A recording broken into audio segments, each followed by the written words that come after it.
The Moondrop Stellaris. Let's talk about it.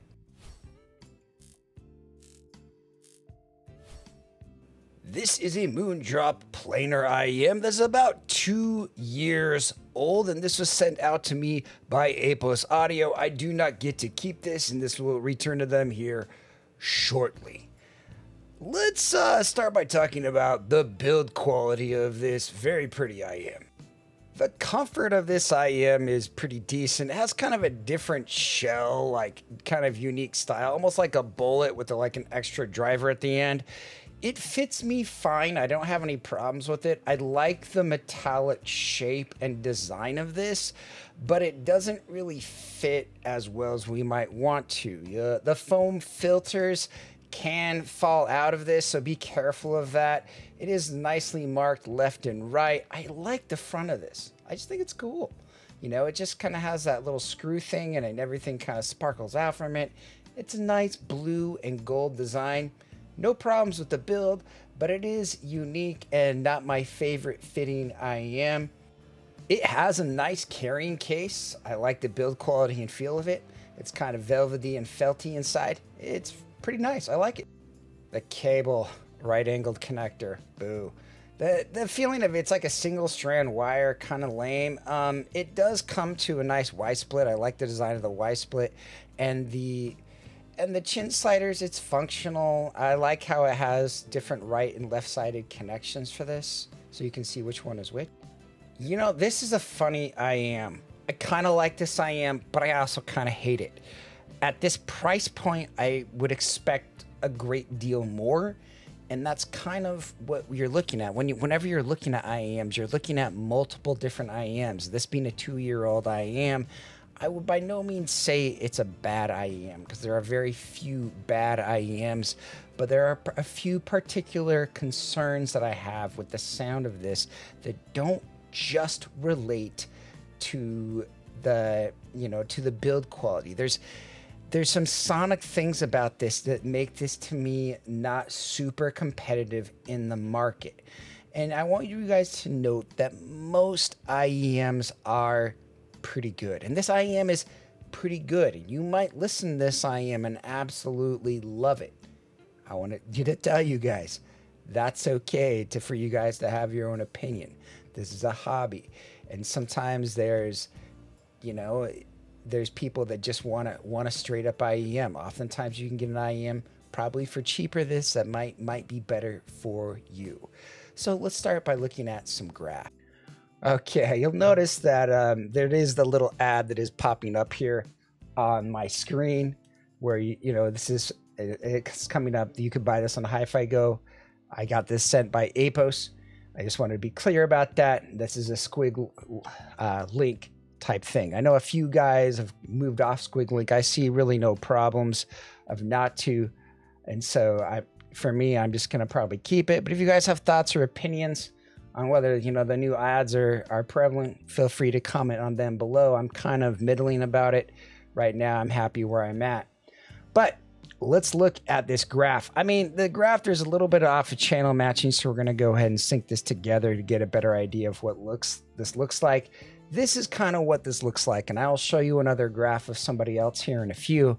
But you'll notice it kind of has a lean base, right? I mean, even if we normalize this at, say, 800, which just means I'm going to take this point right here and that point on my target curve, and I'm going to match them up. That's all we're going to do. We're going to normalize that right there.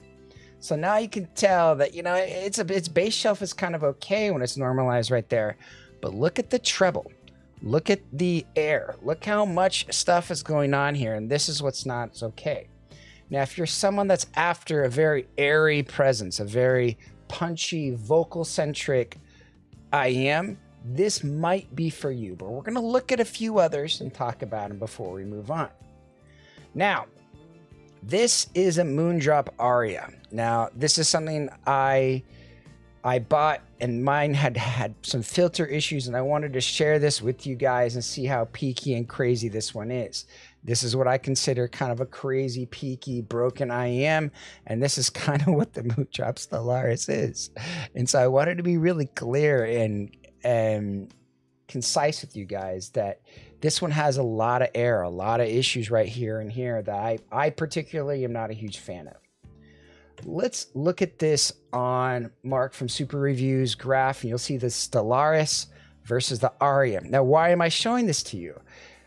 So you guys can see what an Aria really looks like, that you can see that the Stellaris is kind of crazy. I like the Aria. I think the Aria is chill. It's easygoing.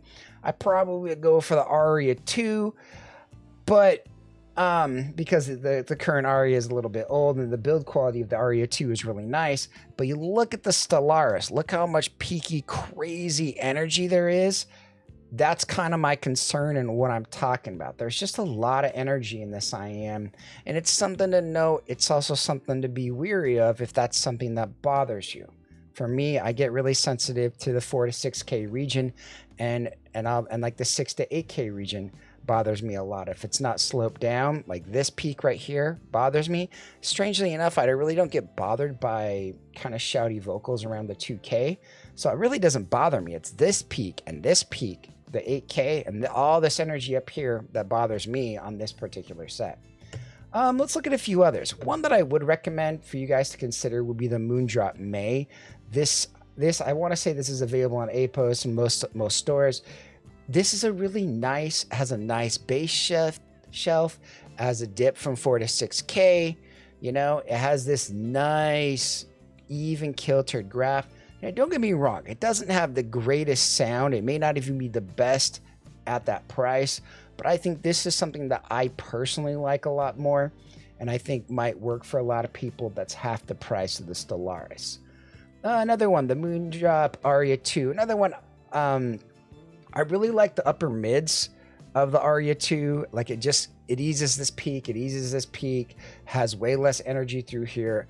I think the Moondrop Aria 2 is a fine set. It's not perfect, but I think it's good, it's enjoyable, it's easygoing, it has nice build quality, and it's not super expensive being at only $90. Even the Aria 2 is a lot newer, and it's a lot cheaper than the Stellaris, and that's why part of the reason it would get my vote. Okay, one thing I wanted to show with you is the Project M. I got some flack on people that didn't appreciate my Project M, but there's been a lot more other big reviewers that have reviewed the Project M as of late that have given warning signs about this IM. This is a funny IM, and I wanted to kind of show you just this treble region from like 8K to 15K is kind of pronounced. It's even more pronounced, I think, on the Stellaris. Like you can see this 11K peak is kind of baffling. So there's a lot of peaks on this. I mean, if you're someone that wants to hear a ton of air and you like something like the Project M, you might want to try the Stellaris. But to me, these are both not very great IEMs. One thing I would recommend to do is to EQ this. I don't talk about EQ that often, but I did try this EQ on the Stellaris, and I fixed a lot of my problems. The base shelf got increased. These peaks got tuned down significantly, and I really felt that it helped this IEM shine. Now, for me, I think if I were to recommend the Stellaris, it would be to somebody who EQ'd. The problem with EQ is it fixes about 95% of all IEMs, so it doesn't really make sense for me to recommend an IEM that needs EQ. I think it's kind of silly. Now, I also think that, like, obviously everything could use EQ. So there's some EQ or some reviewers that are almost like EQ fanatics, and they're just super focused on EQ. I think it's an powerful, important tool, but I think it's something that you shouldn't always use as a crutch. It's okay to find an IEM that you like, and with IEMs, it's not that hard to find an IEM that you would like and personally enjoy that doesn't require any EQ, and that's a powerful thing to have right out of the gate. So what's my take on the Moondrop Stellaris? It's not a bad IEM. Again, there's not a ton of bad IEMs, but it has problems and it requires EQ. I mean, if we look at the scoring, I think its base level could be a lot better, so I gave it a lower scoring for base. I think its mids are very, very peaky, and I don't like it. I think its highs are debatably enjoyable, and that's one of the better parts of it. But in all honesty, I think maybe even that 7 could be a little bit excessive. I think the driver's fine. I think there's good technicalities about this IM, but I guess like the problem that I'm trying to state is that it just doesn't feel great. Like it doesn't have that feeling of soundstage wrapping around your head. The resolution and the imaging of this, that 3K peak helps a lot for my opinion of resolution and imaging. And it's a nice peak to have, but everything else in it just kind of ruins it. And the 3K peak even is a little bit too high for my need. Again, needs EQ to shine, but not a bad set, but not my favorite at the same time. It doesn't get a recommendation. It gets one of those things that you should really listen to it first or buy it from a store, which you can easily return or borrow it from a friend before buying it. So this isn't really my favorite IM that I've had across my desk in the last little bit. It's kind of weird. It's kind of middling. Has a lot of extra peaks around 11K. A little bit too much around 3K, and a lean bass shelf.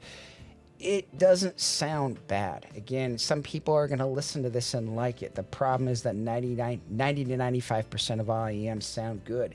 And you might pick this up and might be watching my review thinking, oh, I wonder if Jay just likes my favorite IEM. Don't worry about it. It's okay. It's part of the hobby. Doesn't matter. Doesn't matter if other people like it. It matters if you like it. I personally don't. It doesn't get a recommendation because I feel there's other IEMs that you can look on my ranking list to figure out what will work better. Again, Aria 2, Moondrop May, both of them are from Moondrop and are better. Don't think there's a house sound. Sometimes you'll see some slight similarities in IEMs having some kind of similarity, but in this case, this IEM is a little bit cuckoo bananas and does its own thing. I don't really like it. I can't really recommend it based on the own company has IEMs that are cheaper that I like way better and that even have a DSP cable. Sometimes IEMs get dated. 2 years in the IEM space is like 10,000 years. In headphone land and speaker land, they last a lot longer. Anyhow, that's my opinion on this silly IEM. Hope you guys enjoyed my video. If you guys have any questions, leave them in the comments below. And I hope you guys have a great day. You're still here. It's over. Go home. Go watch another IEM video. It's done. That's the entire video. What more do you want?